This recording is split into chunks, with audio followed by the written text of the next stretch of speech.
আমরা আশাবাদী 13 তারিখ থেকে বাংলাদেশের চিত্র পাল্টে যাবে ইনশাআল্লাহ।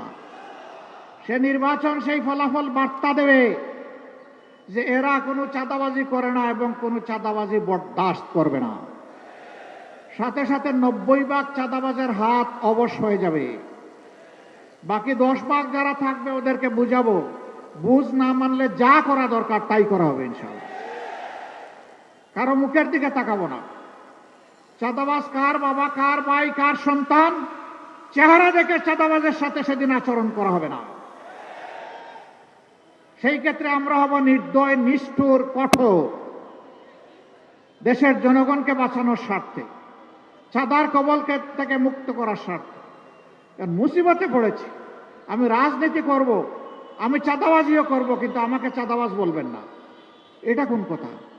তাইলে আপনি চাঁদাবাজি ছেড়ে দেন, আপনাকে কেউ চাঁদাবাজ বলবে না।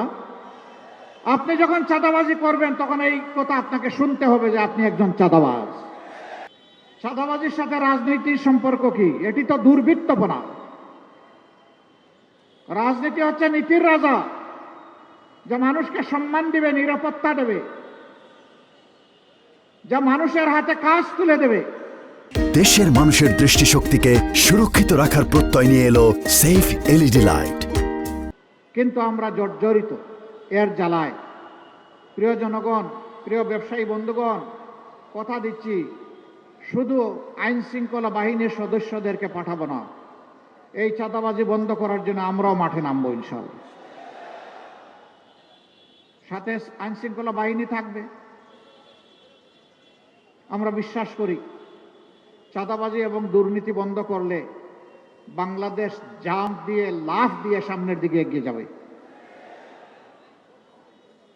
এরপরে আমাদের যুব সমাজ, বিশ্বের কোথাও এত আনুপাতিক হারে বিপুল সংখ্যক যুব সমাজ নাই। প্রত্যেকটি যুবক আমাদের দেশ গড়ার কারিগর, প্রত্যেকটি যুবতী আমাদের দেশ গড়ার কারিগর। আমরা যুবক যুবতীদের হাতে বেকারের ভাতা তুলে দিয়ে তাদেরকে অপমানিত করব না। আমরা তাদের হাতগুলোকে দক্ষ কারিগরের হাত হিসাবে গড়ে তুলব। তারপরে ইনশাল্লাহ তাদের হাতে দেশ গড়ার জন্য যে কাজ যার সাথে উপযুক্ত তার হাতে সেই কাজ উঠায় দেব ইনশাআল্লাহ। এইভাবে যুবকরাই আগামীর বাংলাদেশ গড়ে দেবে। আর গর্বের সাথে বলবে, আজ আমি বাংলাদেশ, আমরাই বাংলাদেশ। এই বাংলাদেশকে এগিয়ে নেওয়ার জন্য আমারও একটুখানি অবদান আছে। আমি বেকার ভাতা খাই না।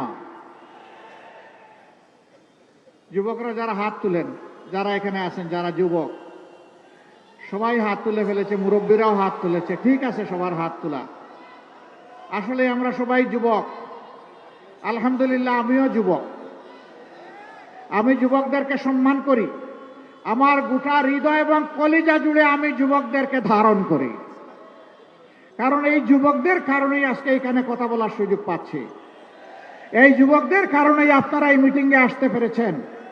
এই যুবকদের কারণেই আমরা চাঁদাবাজদের বিরুদ্ধে কথা বলার সুযোগ পাচ্ছি। এই যুবকদের কারণেই আমরা একটা দুর্নীতিমুক্ত বাংলাদেশ গড়ার স্বপ্ন দেখছি। এই যুবকদের কারণেই সামাজিক ন্যায় বিচার প্রতিষ্ঠা করার আমরা অঙ্গীকার দিচ্ছি। অতএব যুবকরা, তোমাদেরকে সেলিউট। তোমাদের হাতে বাংলাদেশ তুলে দিতে চাই, তৈরি হয়ে যাও। তোমরা থাকবা বাংলাদেশ নামের যে এয়ারক্রাফট, যে প্লেন, যে উড়োজাহাজ, এইটার ক্যাপ্টেন হিসাবে তোমরা বসবা ককপিটে, আমরা বসবা প্যাসেঞ্জারের সিটে। আমরা তোমাদের জন্য দোয়া করব, সঙ্গত সকল সৎ পরামর্শ দেব। আর সেদিন আমরাও খুশি হয়ে গর্বের সাথে বলবো, আমাদেরও একটা যুব সমাজ আছে।